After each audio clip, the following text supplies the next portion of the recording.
सुप्रभात प्यारे बच्चों, कैसे हैं आप सब। उम्मीद करती हूँ कि आप सभी अपने स्थान पर सुरक्षित होंगे और अपना कार्य ठीक प्रकार से कर रहे होंगे। तो बच्चों, आज की कक्षा में हम अनुच्छेद लेखन करना सीखेंगे कि अनुच्छेद लेखन किस तरह से लिखा जाता है। और ये आपके प्रश्न पत्र में 5 अंक का आपसे प्रश्न पूछा जाता है। अनुच्छेद लिखते समय भाषा, विषय वस्तु और रचनात्मकता का ध्यान रखना होता है। हमें ठीक प्रकार से अनुच्छेद लिखना होता है ताकि हम 5 अंक आसानी से प्राप्त कर सकें। अनुच्छेद लेखन में पैराग्राफ कभी भी नहीं बदलते हैं, संकेत बिंदु की हेडिंग नहीं डालते हैं। जो भी आपने संकेत बिंदु बनाए हैं उनकी आप हेडिंग बनाकर नहीं डालेंगे। श्लोक, डायरी और कविता की पंक्तियों से अनुच्छेद रचनात्मक बनता है। अनुच्छेद लेखन और निबंध लेखन में कुछ अंतर होते हैं, वो मैं आपको बता रही हूँ कि निबंध लेखन में भूमिका और उपसंहार लिखा जाता है कि हमने स्टार्टिंग में एक भूमिका बनानी होती है कि हम इस विषय पर अपना निबंध लिख रहे हैं और अंत में हमें कंक्लूज़न देना होता है और उपसंहार लिखना होता है। लेकिन अनुच्छेद में ना तो भूमिका लिखी जाती है और न ही उपसंहार लिखा जाता है। निबंध में अनेक पक्ष होते हैं, यानी जैसे कि मान लीजिए हमने विज्ञापन के बारे में एक निबंध लिखना है तो उसमें हम अनेक पक्षों को लेते हैं। उसके पक्ष में उसकी क्या लाभ होते हैं, उसकी क्या हानियां होती हैं, उसकी सावधानियां से किस तरह से हम उसको प्रयोग कर सकते हैं, उसके बहुत सारे पक्षों को हम लिखते हैं। लेकिन अनुच्छेद में केवल एक ही पक्ष लिखा जाता है। निबंध 200 से 300 शब्दों का, 400 शब्दों का या 500 शब्दों का लिखा जा सकता है, लेकिन अनुच्छेद लगभग 100 से 120 शब्दों की शब्द सीमा में ही लिखा जाता है। अब देखते हैं कि किस तरह से हम ध्यान रख सकते हैं और कौन कौन से पॉइंट्स हैं जिनको हम ध्यान में रखकर अनुच्छेद लिखते हैं। पहला पॉइंट है कि अनुच्छेद लेखन में संकेत बिंदु या रूपरेखा अवश्य बनानी चाहिए।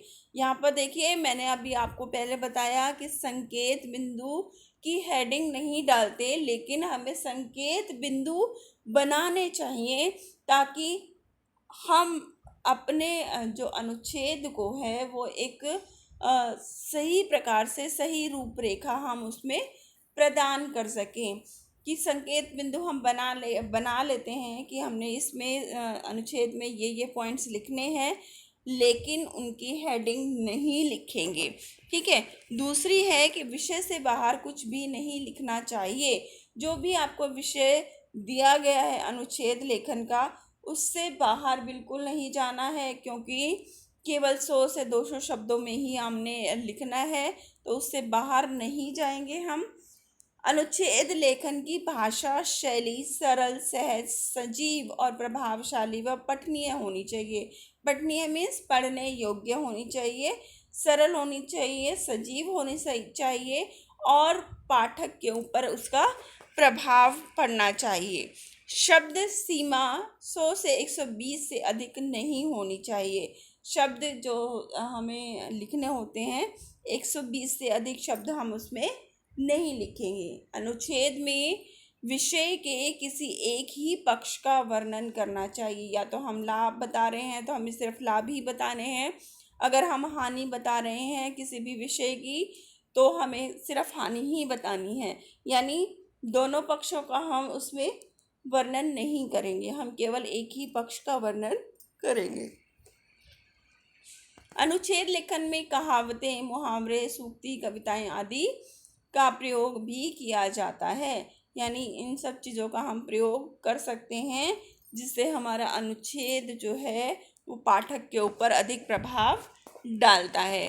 कुछ अंग्रेजी शब्दों जैसे इंटरनेट, टेलीविज़न, कंप्यूटर, फ़ोन आदि का इस्तेमाल भी किया जा सकता है।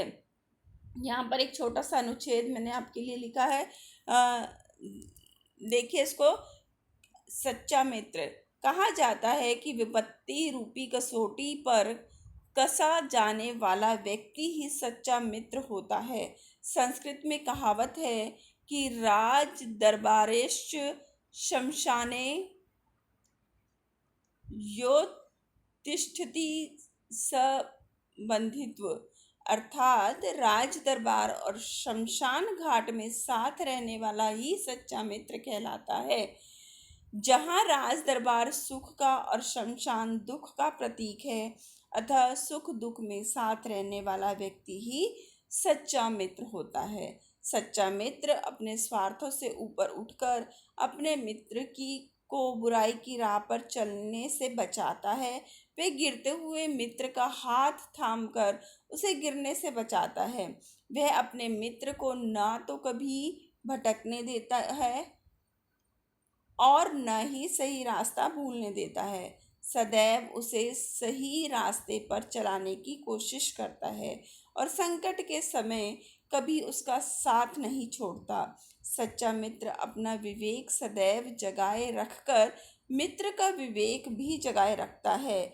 यों तो भटकाने और मौज मस्ती में साथ देने वाला मित्र जीवन में कदम कदम पर मिल जाते हैं, परंतु सच्चा मित्र बहुत कम मिलते हैं। ईश्वर से हमें यही प्रार्थना करनी चाहिए कि हमें स्वार्थी मित्रों से बचाए और सच्चे मित्रों से मिलाए। तो इसी के साथ आपका ये टॉपिक ख़त्म हो जाता है। धन्यवाद।